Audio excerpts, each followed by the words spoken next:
दोस्तों, बड़ी खबर यह है कि ऑल इंडिया मजलिस-ए-इत्तेहाद-उल-मुस्लिमीन के नेता इम्तियाज़ जलील, जो कि महाराष्ट्र एआईएमआईएम के अध्यक्ष भी हैं और आप तमाम लोग जानते हैं कि औरंगाबाद के पूर्व सांसद हैं। इस बार विधायकी का चुनाव भी उन्होंने लड़ा था, लेकिन वो लगभग 2100 मतों से चुनाव हार गए थे।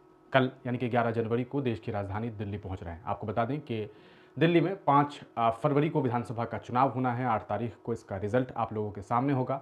इस विधानसभा चुनाव में ये खबर सामने आई है कि ऑल इंडिया मजलिस-ए-इत्तेहाद-उल-मुस्लिमीन ने भी चुनाव लड़ने का ऐलान कर दिया है। पहले मुस्तफाबाद सीट से इन लोगों ने एक प्रत्याशी का ऐलान किया और दूसरी बार इन्होंने ओखला विधानसभा से अपने प्रत्याशी का ऐलान किया है। इस दरमियान ऑल इंडिया मजलिस-ए-इत्तेहाद-उल-मुस्लिमीन पर बड़ा आरोप लगाते हुए ओखला से जो है अरीबा खान, कांग्रेस की नेता भी हैं और अभी फिलहाल वो पार्षद भी हैं। उन्होंने बड़ा आरोप लगाते हुए ये बात कही कि असदुद्दीन ओवैसी कहीं न कहीं भारतीय जनता पार्टी की बी टीम की तरह काम करते हैं और जिस तरीके से वो कह सकते हैं सीट का चयन करते हैं, इससे ये बात साफ समझ में आती है कि वो मुसलमानों का वोट जो है वो काटना चाहते हैं और इसका सीधा-सीधा फायदा वो भारतीय जनता पार्टी को पहुंचाना चाहते हैं। इस पूरे बयान के बाद इम्तियाज जलील ने साफ तौर पर सोशल मीडिया हैंडल एक्स पर ट्वीट करते हुए ये कहा था कि बहन, आ रहा हूं दिल्ली, तुम्हें वहीं आकर के जवाब दूंगा। कल वो दिल्ली पहुंच रहे हैं और ऐसी इम्कानात है कि जब वो दिल्ली पहुंचेंगे तो सीधे तौर पर इस पूरे मामले को लेकर के जो है वो एक बड़ा कहा सकता है हमला करेंगे और उन तमाम लोगों को करारा जवाब देते हुए दिखाई देंगे जिन्होंने एक बार फिर कहा जा सकता है कि ऑल इंडिया मजलिस-ए-इत्तेहाद-उल-मुस्लिमीन और असदुद्दीन ओवैसी पर बीजेपी की बी टीम होने का दावा कर दिया है। आपको बताते चले, असदुद्दीन ओवैसी की पार्टी मुमकिन है कि 5 से 7 सीटों पर देश की राजधानी दिल्ली में इस बार विधानसभा का चुनाव लड़ सकती है। ऑल इंडिया मजलिस-ए-इत्तेहाद-उल-मुस्लिमीन के ऊपर बीजेपी की बी टीम होने का ऐलान करने वाले लोग कभी समाजवादी पार्टी, बहुजन समाज पार्टी जो बीएसपी है मायावती जी की, उन पर ये इल्ज़ाम नहीं लगा पाते। वो तो 70 सीट पर चुनाव लड़ रही हैं, लेकिन उनका वहाँ पर कोई कहा जा सकता है काम देखने को नहीं मिल रहा है, ना उनका कोई कहा सकता है कार्यकर्ता वहाँ पर काम करता हुआ दिखाई दे रहा था। इसके अलावा और भी कई क्षेत्रीय पार्टी है और देश भर की कई ऐसी पार्टियां हैं जो वहाँ चुनाव लड़ने वाली हैं, लेकिन निशाने पर एक बार फिर असदुद्दीन ओवैसी की पार्टी ऑल इंडिया मजलिस-ए-इत्तेहाद-उल-मुस्लिमीन ही है। आपको बता दें, कल इम्तियाज जलील जो है वो पहुंचने वाले हैं। इस पूरे मामले को लेकर के ऑल इंडिया मजलिस-ए-इत्तेहाद-उल-मुस्लिमीन दिल्ली के नेता मंजर शुएब साहब ने एक वीडियो जारी किया है। आप इस वीडियो को देखिए। इम्तियाज जलील शेरे हिंद शहर महाराज दिल्ली आ रहा है और आप लोगों को खत्म करके मानेगा। गौर से दुनिया वालों, हम सब की आवाज उठाने वाले, नामों से रिसालत की रैली की सरपरस्ती करने वाले हमारे कायद, हमारे सरपरस्त, महाराष्ट्र के प्रदेश अध्यक्ष और दिल्ली एमआईएम के इंचार्ज, कायद मिल्लत, हम सब के रहनुमा, आपके दिलों की धड़कन इम्तियाज जलील साहब, शहर महाराष्ट्र और मेरे दिल के अंदर रहने वाले,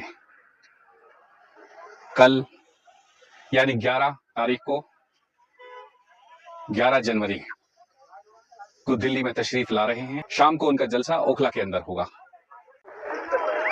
वो जवाब देने आ रहे हैं उन लोगों को जो एमआईएम को बी टीम कहते हैं। दरअसल जो एमआईएम को बी टीम कहते हैं वही खुद बी टीम है।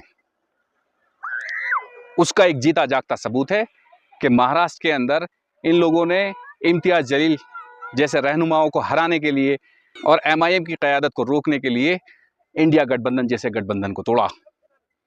कांग्रेस और समाजवादी पार्टी ने हर मुमकिन कोशिश करी कि एमआईएम आगे ना बढ़ सके। आखिरकार कोई इनसे पूछे कि आप एमआईएम को ही क्यों रोकते हो, एमआईएम को ही क्यों बी टीम कहते हो। जब नामूस रिसालत की जा रही थी, जब हमारे नबी हज़रत मोहम्मद सल्लल्लाहु अलैहि वसल्लम के ख़िलाफ़ की मुखालफत की जाती है, जब उनके ख़िलाफ़ अपशब्द कहे जाते हैं, जब तुम लोग कहाँ चले जाते हो?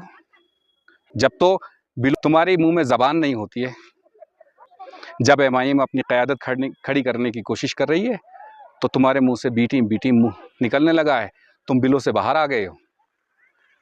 वो इम्तियाज जलील शेरे हिंद शहर महाराज दिल्ली आ रहा है और आप लोगों को ख़त्म करके मानेगा। बहुत हो गया। 2025 दिल्ली और 2027 उत्तर प्रदेश। आप देखना कि इम्तियाज जलील क्या करेगा। देखते हैं कि कौन बी टीम है। आपने देखा मंजर मंजर शुएब साहब को इन्होंने अपने एक्स हैंडल पर इस वीडियो को साझा करते हुए ये बात बताई है कि कल महाराष्ट्र से शेर इम्तियाज़ जलील देश की राजधानी दिल्ली पहुंचने वाले हैं। अब देखना यह है कि कल क्या कुछ बातें सामने आती है। शोएब साहब ने ट्वीट करते हुए ये भी लिखा है कि कल इम्तियाज़ जलील कुछ बड़ा ऐलान भी कर सकते हैं। अब सवाल यह है कि ये ऐलान किससे रिलेटेड होगा? क्या जिस तरीके से तमाम पार्टियां 2125 रुपये महिलाओं को देने की बात कर रहे हैं, क्या वाकईतन इस तरह की का ऐलान असदुद्दीन ओवैसी की पार्टी भी कर सकती है? ऐसा तो मुमकिन नहीं है और ऐसे इम्कानात भी नहीं दिखाई देते हैं। लेकिन देखना यह होगा कि आखिरकार असदुद्दीन ओवैसी पार्टी के नेता जनाब इम्तियाज़ जलील जब देश की राजधानी दिल्ली पहुंचेंगे तो क्या कुछ ऐलान करते हैं। आपको क्या लगता है? अपनी राय कमेंट सेक्शन में जरूर दीजिएगा।